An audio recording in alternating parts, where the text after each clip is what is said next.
Peggy, bonjour. Alors, peux-tu me dire à qui s'adressent tes stages? Les stages s'adressent à des personnes qui ont le désir de communiquer avec leurs animaux au quotidien, à des personnes qui travaillent déjà auprès des animaux, ça peut être des vétérinaires, ça peut être des ostéopathes, ça peut être des personnes qui font de la médiation animale, des équithérapeutes, donc des gens qui sont déjà en lien au quotidien et qui souhaitent acquérir un outil supplémentaire. Et puis il y a des personnes qui ont le désir de se former professionnellement à la communication animale. Et enfin des personnes simplement curieuses et qui ont simplement ce désir de se mettre en lien avec le vivant en règle générale et les animaux en particulier, donc je dirais les curieux. Quel parcours préconises-tu pour une personne qui souhaite développer cette communication avec le vivant et ses animaux? Alors je propose 3 modules. Le module 1 qui est un module de pratique, d'initiation, de découverte et de pratique de la communication, où dans ce module on va vraiment asseoir les bases, on va voir un petit peu quel communicant la personne est, quels sont en fait ses canaux, ses différents canaux. Elle va pouvoir découvrir et expérimenter, et ensuite avec le module 2 et le module 3 elle pourra approfondir. Avec uniquement ces 3 modules, elle pourra se sentir parfaitement à l'aise dans son quotidien avec ses animaux ou même d'autres animaux qu'elle va côtoyer. Il n'est pas utile d'aller plus loin. Enfin, si elle le souhaite, oui, mais déjà avec ce socle, ce cycle 1, c'est largement suffisant.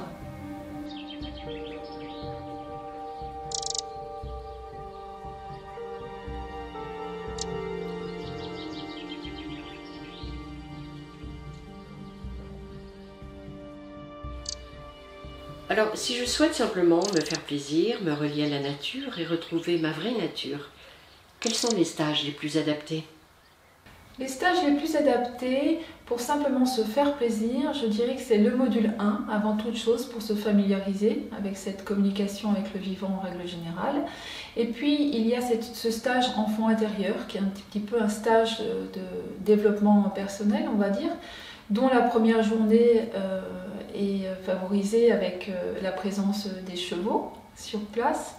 Et puis il y a ensuite au coup par coup des modules plus spécifiques, comme par exemple les animaux dans le Vercors, les animaux sauvages, où on va associer la randonnée mais aussi la découverte avec les esprits de la nature, les lieux, les végétaux, voilà. Et il y a aussi une fois par an, même 2 fois par an, une journée de rencontre entre plusieurs communicants où on travaille sur le lieu avec les végétaux et les esprits de la nature. Donc c'est vraiment la communication avec le vivant au sens plus large, et là on se fait plaisir, voilà. Sans attente, sans but particulier que se faire plaisir. Comment pratiquer entre les différents modules?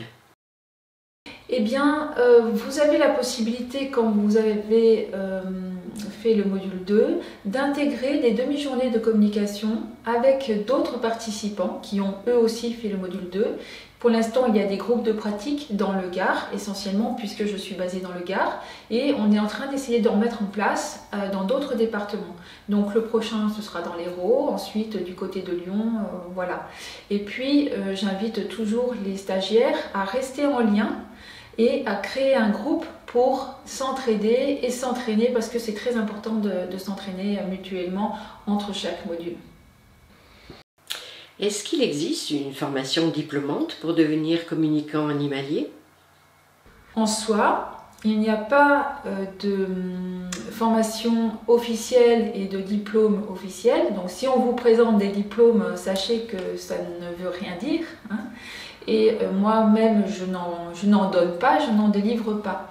Par contre, effectivement, j'accompagne les personnes dans un processus, dans un cheminement professionnel.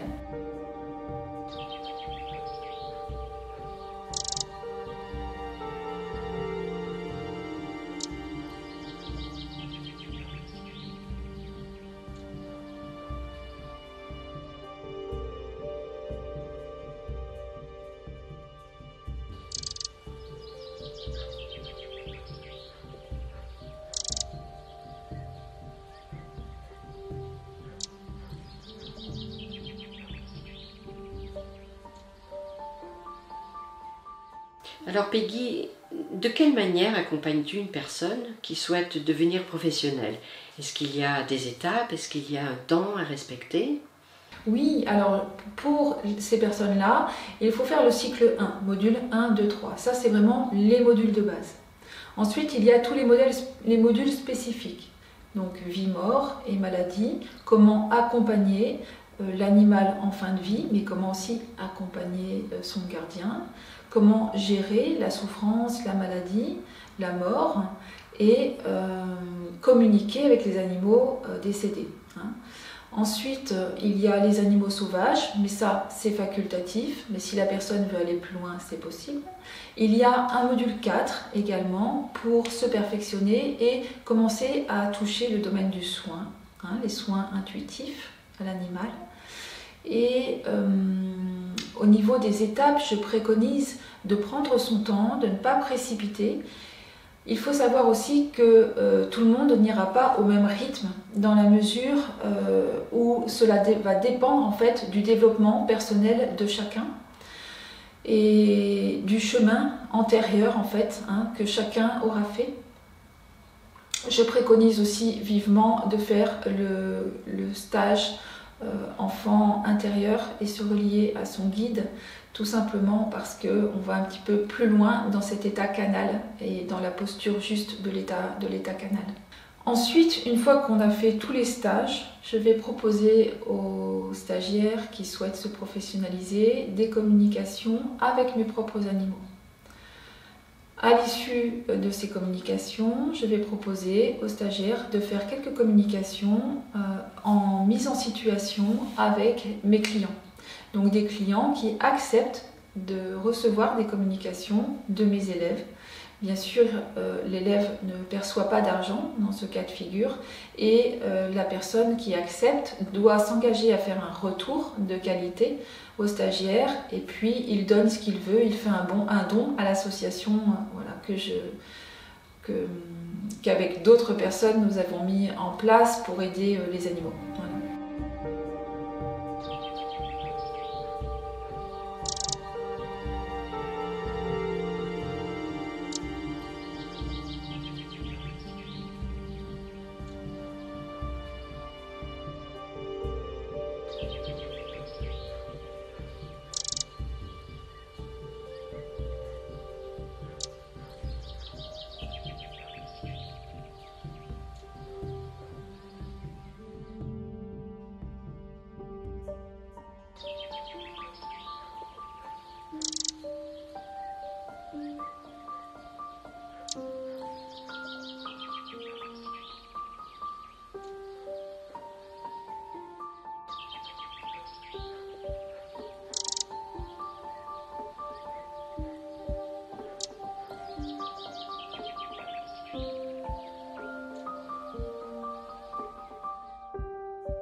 Peggy, tu nous as détaillé ta formation et tous les modules pour devenir communicant animalier, c'est très complet. Mais il y a une question subsidiaire que j'aimerais te poser. Pourquoi est-ce que pour toi, le développement personnel est si important? Alors le développement personnel est très important dans la mesure où parfois on ne s'imagine pas en fait qu'on peut vite perdre l'essence même de la communication et faire de grosses erreurs, même si au départ on est bien intentionné. Et ce développement personnel, il permet d'acquérir une posture la plus juste possible et d'avoir un canal le plus libéré possible et de communiquer en fait sans filtre. Plus il y a de filtres, plus la communication est biaisée. Donc il faut faire très attention et c'est pour ça que je propose ce stage enfant intérieur et se relier à ces guides. Mais j'invite en fait les stagiaires à beaucoup travailler sur eux et faire de nombreux nettoyages. Nettoyage énergétique, nettoyage karmique, nettoyage de lignée. C'est absolument fondamental si la personne veut devenir professionnelle.